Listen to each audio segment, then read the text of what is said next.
తండ్రికిని కుమారునికిని పరిశుద్ధాత్మకును ఆదియందు ఇప్పుడు ఎల్లప్పుడు యుగ యుగములయందుండునట్లు మహిమ ఘనత ప్రభావం కలుగునుగాక. ఆమెన్. మహాపరిశుద్ధుడవును మిక్కిలి ప్రేమ స్వరూపుడమైన మా ప్రియ పరలోకపు తండ్రి, దయగల మా యేసు రక్షక, కృపాసత్య సంపూర్ణుడ, ప్రేమామయుడ, నీతి స్వరూపుడ, యేసు రక్షక, కల్వరినాథుడా, శిలువరాజా, మా కొరకు పంచగాయములొంది పొడవబడి గురచబడి చీల్చబడి అవమానించబడి తృణీకరించబడి మా కొరకు మా పాపముల శిక్ష, మా దోషముల శిక్ష భరించి, మా అపరాధముల శిక్ష భరించి కల్వరి శిలువలో మా కొరకు బలియాగమైన దేవుని గొర్రె పిల్లవైన క్రీస్తు మీకు స్తోత్రం. మా కొరకు పాప మరణమును నీవు పొంది సమాధి చేయబడి మహా గొప్ప శక్తితో మహిమతో పునరుత్థానుడవైన యేసయ్యా మీకు స్తోత్రం.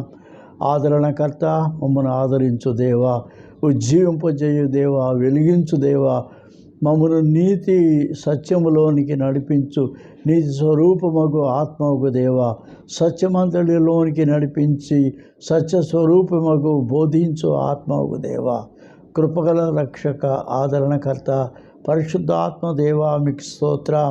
సత్యుడవైన దేవా, నిత్యుడవైన దేవా, సర్వోన్నతపు ఆత్మవైన దేవా, మమ్మల్ని నూతనపరచు నూతనంపు ఆత్మవైన దేవా, ఓ రక్షక మీకు స్తోత్రం. తండ్రి, కుమారుడు, పరిశుద్ధాత్మ త్రేకుడగు ప్రభువ, దయాళుడవైన తండ్రి, మీ గొప్ప నామమునకు స్తుతి స్తోత్రములు.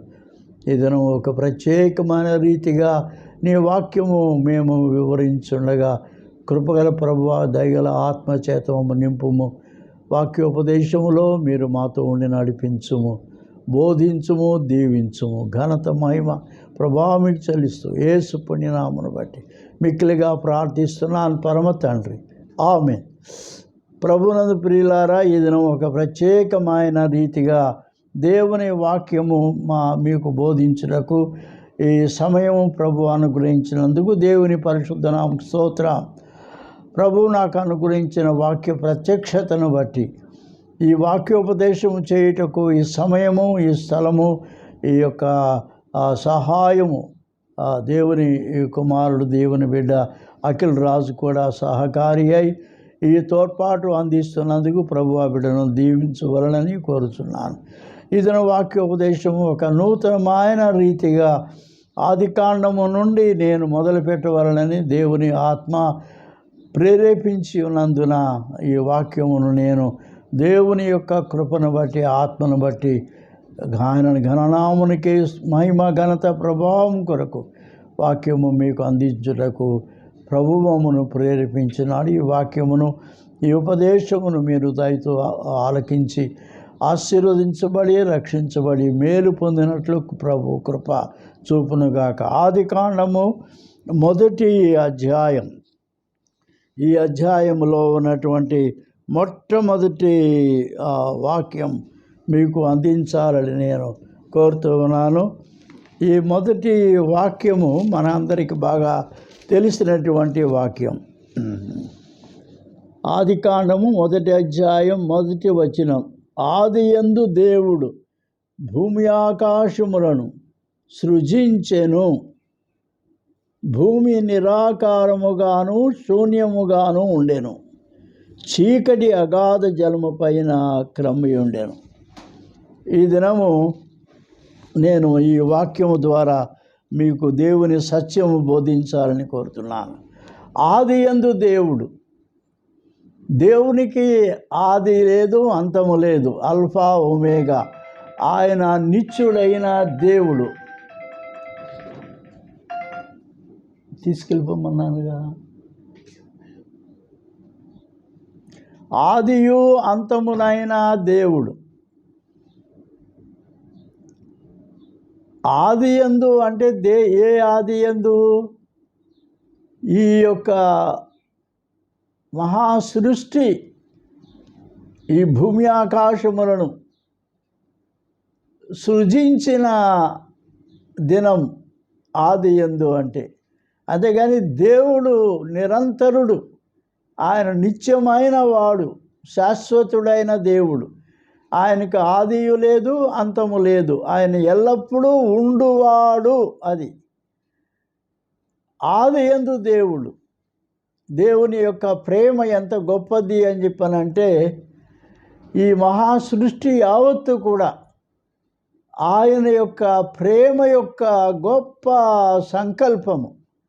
నేను చిన్నప్పుడు మా నాన్నగారిని అడుగుతూ ఉండేవాడిని, ఇంత చెడ్డ లోకమును, ఇంత పాప భూయిష్టమైన లోకం, ఇంత దుర్మార్గమైన లోకం, దేవుని యొక్క భక్తి లేదు, భయము లేదు, అవినీతిమయమైన ఈ లోకం, ఎందుకు దేవునికి ఈ లోకము అవసరమైంది సృజించుట?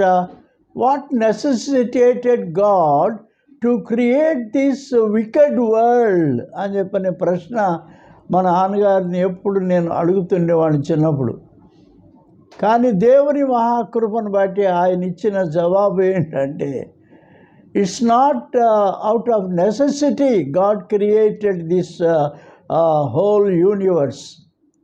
It is the love of God that forced him, prompted him.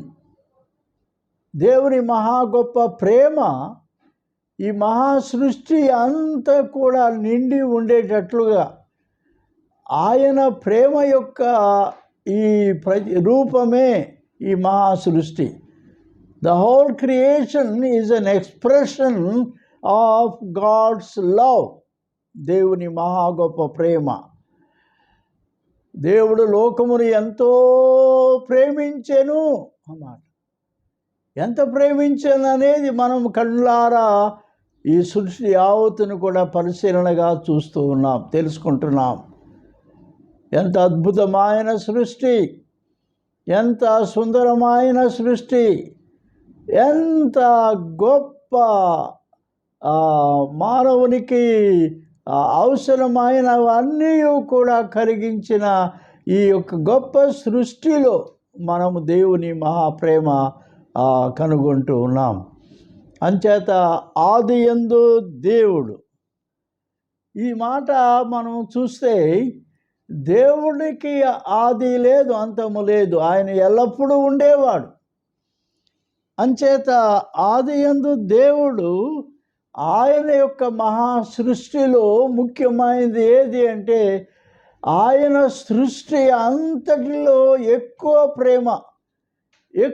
ప్రేమ దేవుడు చూపించింది ఏది అని చెప్పనంటే, ఈ భూమి, ఈ ఆకాశమును ఆయన సృజించుటలో. The whole universe is the object of God's love. దేవుని మహాప్రేమ ఈ సృష్టి యావత్తు కూడా కనబరుస్తూ ఉన్నది. అంచేత ఆయన ప్రేమ యొక్క గొప్ప ఈ భూమి, ఆకాశం, దీనిని దేవుడు సృజించాడు, ప్రేమతో సృజించాడు. It is the love that forced him. దేవుని ప్రేమ ఆయన బలవంతం చేసింది చెప్పాలంటే. ఆ బలవంతమే, ఆ ప్రోద్బలమే ఈ సృష్టి. కాబట్టి ఎక్కువ ప్రేమకు, దేవుని ప్రేమకు మూలమైంది, ముఖ్యమైనది ఏది అంటే భూమి, అటుపిమ్మట ఆకాశము. ఎంత ప్రేమించినాడో దేవుడు భూమిని. మనం చూస్తే ఎంత అద్భుతమైన భూమి ఇది, ఎంత సంపదతో నిండిన భూమి ఇది, ఎన్ని విలువైన వాటితో నింపబడిన భూమి ఇది. అన్నీ కూడా ఈ భూమిలోనే ఉన్నాయి. ఆయన ప్రేమ ఈ భూమి యావత్తును కూడా ఆవరించి నిండించి ఉన్నది. అంచేత ఈ మొదటి వచనం, భూమి యావత్తు ఆయన ప్రేమతో ఆయన సృజించాడు, భూమిని ఆకాశమును. ఇంత గొప్ప ప్రేమతో, ఎన్నో విలువైన వాటితో, ఎన్నో అమూల్యమైన వాటితో, ఇంకెన్నో మానవుడు ఇంకా గ్రహించలేని విలువైన గొప్ప అమూల్యమైన సంపద ఈ భూమి యావత్తులో ఉన్నది. కనుక మనుష్యుడు గ్రహింపలేనంత గొప్ప ప్రేమతో దేవుడు ఈ భూమిని సృజించాడు. భూమి అంటే దేవుడికి చాలా ప్రేమ.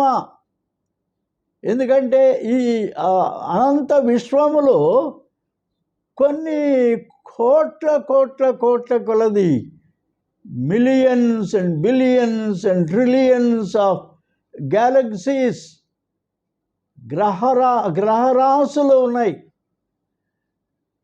కేవలము విశ్వమంతటిలో కూడా చాలా అపూర్వమైన గ్రహములు ఉన్నాయి. మనము నివసించేది కేవలం ఒక చిన్న గ్రహం. ఇది ఈ సోలార్ ఫ్యామిలీ, సూర్య కుటుంబం. దీని చుట్టూ ఉన్నటువంటి 9 గ్రహాలు. ఈ గ్రహాల్లో ఉన్నటువంటిది ముఖ్యమైనది భూమి.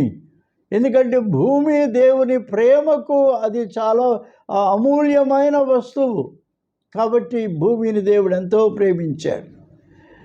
ఈ భూమి మీద ఆయన చిత్తము నెరవేర్చాలి, ఆయన ఉద్దేశం నెరవేర్చాలి, ఆయన ఆలోచన నెరవేర్చాలి. ఈ భూమి దేవుని ప్రేమకు ఇది ముఖ్యమైన గురి అయి ఉన్నది. అంచేత ఇంత చక్కటి భూమి, ఇంత అమూల్యమైన భూమి, ఇంత మహా గొప్ప విలువైన సంపదతో నిండిన భూమి. బైబిల్లో మనం చదివే ఇంకొక వాక్యం ఏంటంటే, ఇంత గొప్ప భూమి ఈ 2వ వచనం దగ్గరకు వచ్చేటప్పటికి, మొదటి అధ్యాయం ఆదికాండం 2వ వచనం దగ్గరికి వచ్చేటప్పటికి, భూమి నిరాకారముగాను శూన్యముగాను ఉండేను. ఏమి జరిగింది? What happened in between these 2 versus? మొదటి వచనము ఆయన ఎంతో ప్రేమతో భూమి ఆకాశములు సృజిస్తే, 2వ వచనం దగ్గరికి వచ్చేటప్పటికి ఈ భూమి యొక్క పరిస్థితి ఎట్లా మారిపోయిందంటే, భూమి నిరాకారముగాను శూన్యముగాను ఉండేను అని. ఎంత ఈ విలువైన భూమి ఇప్పుడు ఎందుకు ఇట్లా మారిపోయింది? ఎంత గొప్ప ఆకారముతో భూమిని ఆయన సృజించాడు. కానీ ఇప్పుడు అది ఏమైపోయింది? భూమి నిరాకారం అయిపోయింది, షేప్లెస్ అయిపోయింది. It has forfeited, it has lost the form of God's great handwork. ఎంత గొప్ప రమణీయమైన భూమి ఇప్పుడు నిరాకారం అయిపోయింది. అయ్యోయ్యో, ఎంత విషాదము, ఎంత దుఃఖము. మరలా చూస్తే ఎంత విలువైన సంపద భూమిలో దేవుడు ఉంచితే, ఈ భూమి యావత్ ఇప్పుడు ఏమైపోయింది? శూన్యమైపోయింది. అంతా కూడా మరి లేకుండా పోయింది, శూన్యం. What happened? ఏం జరిగింది? ఈ మొదటి వచనముకు 2వ వచనముకు మధ్య ఏదో జరిగింది. అదేమి జరిగింది? దేవుని వాక్యం మనం చక్కగా చదివితే ఏమి జరిగిందో మనకు అది అర్థమవుతుంది. అది ఏమైంది అని చెప్పని మనం చూస్తే, దేవుడు చేసిన సృష్టి మొట్టమొదట, ఈ భూమి ఆకాశములు కంటే కూడా మొట్టమొదట ఆయన సృజించింది ఎవరు అంటే, దేవలోకమును దేవుడు సృజించాడు. దేవదూతల లోకం. ఈ దేవలోకమును దేవుడు మొట్టమొదట ఆయన సృజించినాడు. ఆయన సృష్టిలో ప్రథమమైంది ఏది అంటే, మనము యెహెజ్కేలు గ్రంథం దగ్గరకు వస్తే 28వ అధ్యాయంలో ఈ యొక్క సృష్టి ఇంత దుస్థితికి పడిపోవడానికి కారణం మనము ఇందులో చూస్తున్నాం. అది 28వ అధ్యాయంలో ఇక్కడ జరిగిన సంభవం ఏమిటంటే, ఈ దేవలోకము అంతటినీ కూడా దేవుడు సృజించాడు. దేవలోకములో మొట్టమొదట ఆయన సృజించింది ఎవరిని అంటే దేవదూతలను.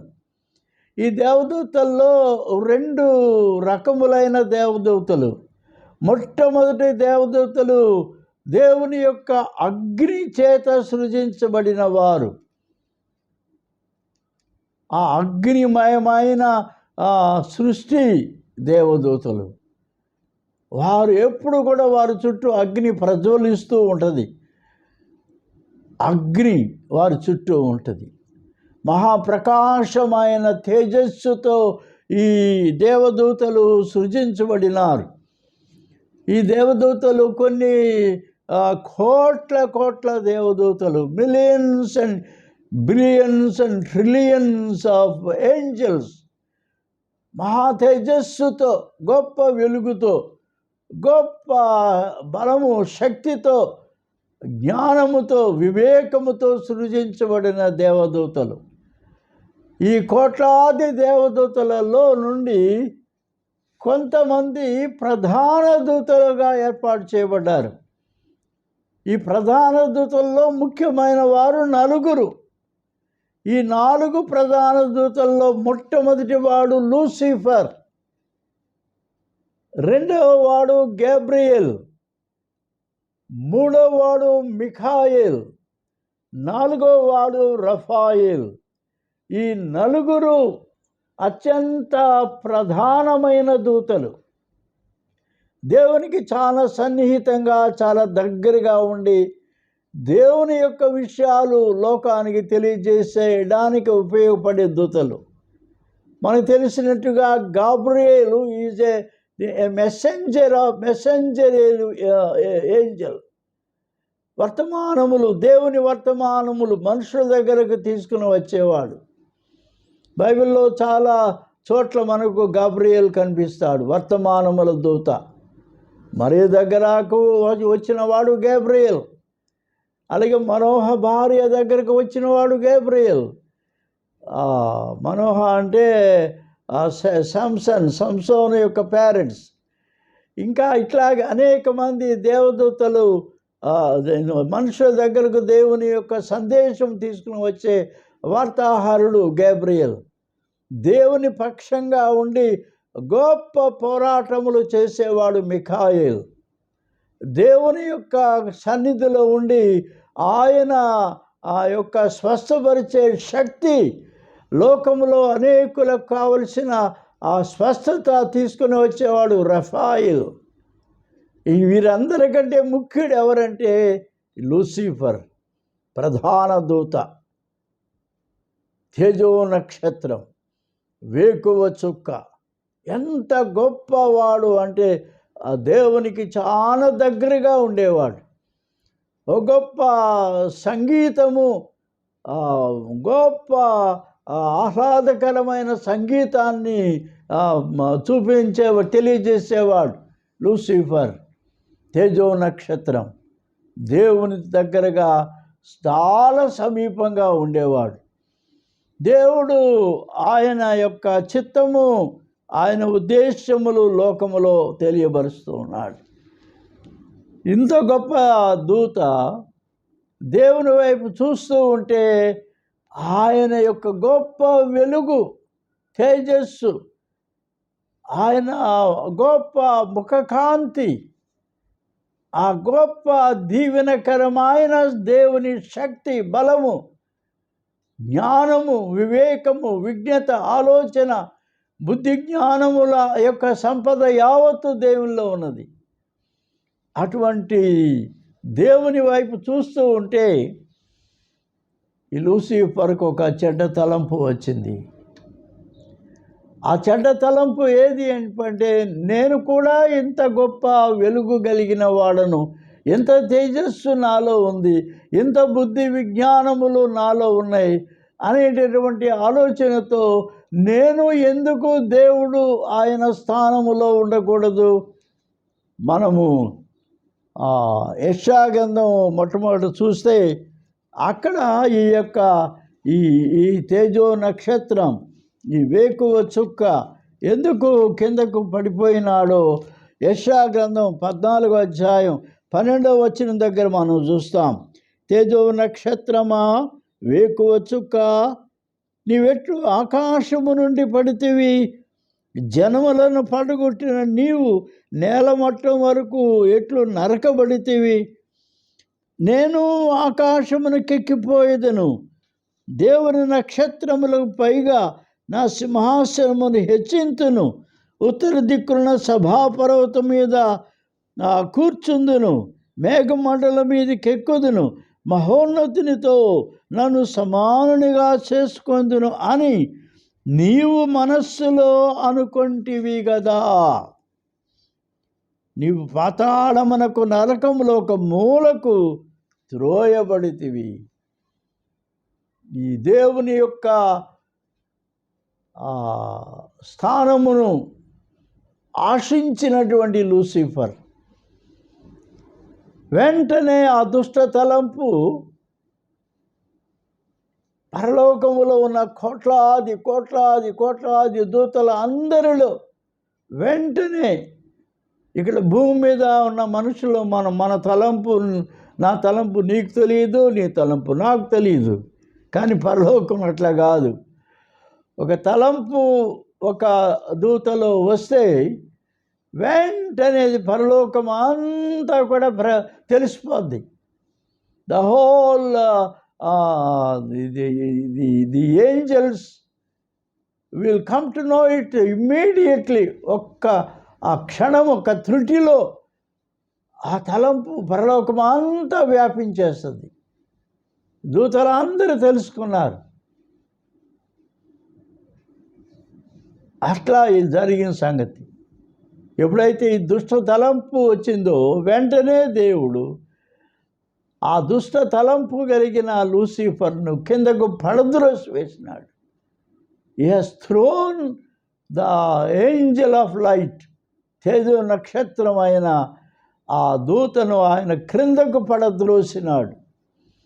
స్థానములో, దేవుని యొక్క సన్నిధిలో నుండి అతడు త్రోయబడ్డాడు, వెలివేయబడ్డాడు. అతనితో పాటు అతని యొక్క తలంపును విని అంగీకరించిన పరలోకంలోని ఈ దేవదూతల్లో 3 భాగముల దేవదూతలు వారు కూడా అతనితో పాటే కిందకి పడద్రోయబడ్డారు.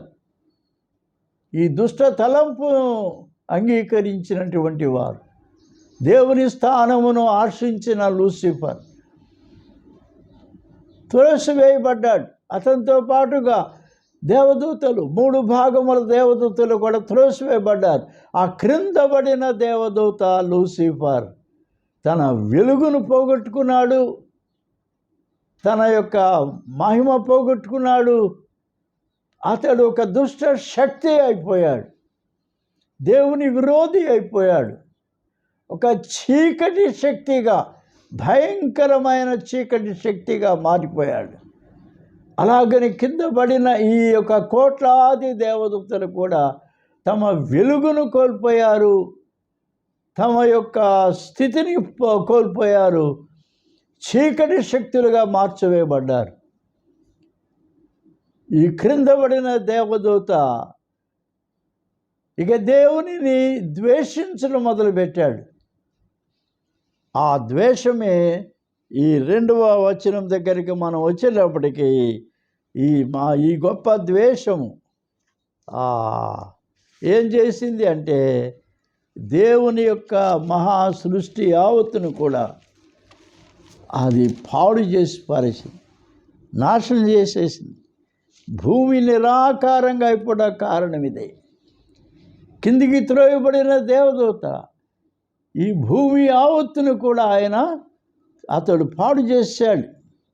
భూమి నిరాకారముగాను శూన్యముగాను ఉండెను, చీకటి అగాధ జలము పైన కమ్మి ఉండెను. ఆ చీకటి శక్తి సాతాను, అపవాది, దేవుని విరోధి, ఈ పడద్రోయబడిన దేవదూత, అతనితో పాటు కింద పడద్రోయబడిన దేవదూతలు ఈ లోకములో ఈ 3,000 లేకపోతే 3,333 దేవదూతలు ఈ లోకములో కిందకు త్రోయబడిన దేవదూతలే. ఈరోజు మనం చూస్తున్న చెట్టుకో దేవత, పుట్టకో దేవత, గట్టుకో దేవత, నీటికో గుంటకో దేవత, నదికో దేవత, సముద్రానికో దేవత.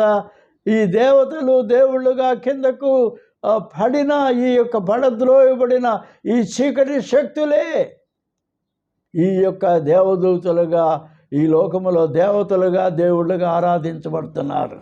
దేవుని బిడ్డలారా, ఈ సృష్టి యావత్తు ఈ క్షయాధీన దాస్యములోనికి వెళ్ళిపోయింది.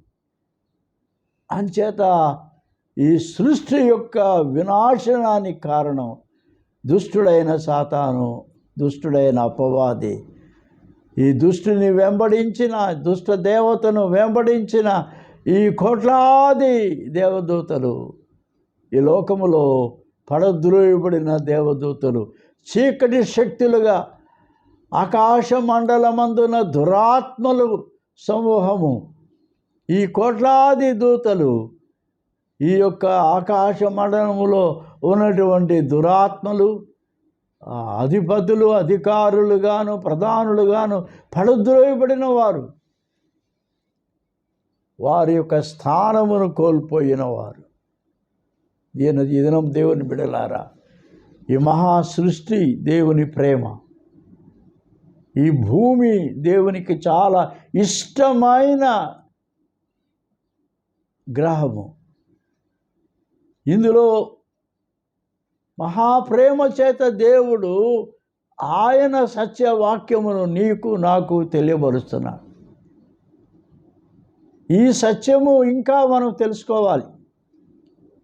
ఈ వాక్యోపదేశాన్ని నేను ప్రతిదినం ఇదే సమయమునకు అది అందించవాలని కోరుతూ ఉన్నాను. మరి దేవుని మహాకృపను బట్టి ఈ గొప్ప సత్యాన్ని మనం తెలుసుకుందాం. ఇంకా అనేకమైన విలువైన సత్యములు, దేవుని మర్మములు, దేవుని యొక్క ఉన్నతమైన ఆయన ఉద్దేశములు ఈ వాక్యము ద్వారా తెలుసుకొని దేవుని నామమును మనం నిత్యము స్తుతించుచు, ఘనపరుస్తూ, మహిమపరుస్తూ, దేవుడు ప్రేమించే ఈ భూగ్రహం మీద ఉన్న మనం దేవునిని ప్రేమించుట, ఆయన ఆరాధించుట, సేవించుటకు ప్రభువైన దేవుడు తన కృప మనకు అనుగ్రహించునుగాక. ఓ ప్రభువా, ప్రేమల మా తండ్రి, ఈ వాక్యోపదేశము ద్వారా ఈ భూమి మీద ఉన్నటువంటి నీ యొక్క కోట్లాది జనుల హృదయములను మీరు దర్శించండి, వెలిగించండి, త్రాకండి. వారి అంధకారం, వారి హృదయంలో ఉన్న చీకటి యావత్తు పారద్రోలండి. నీ సత్యవాక్యము ద్వారా వారి జీవితమును వెలిగించుమని, దీవించుమని యేసు పుణ్యనామమును బట్టి మిక్కిలిగా ప్రార్థిస్తున్నాను పరమ తండ్రి. ఆమేన్.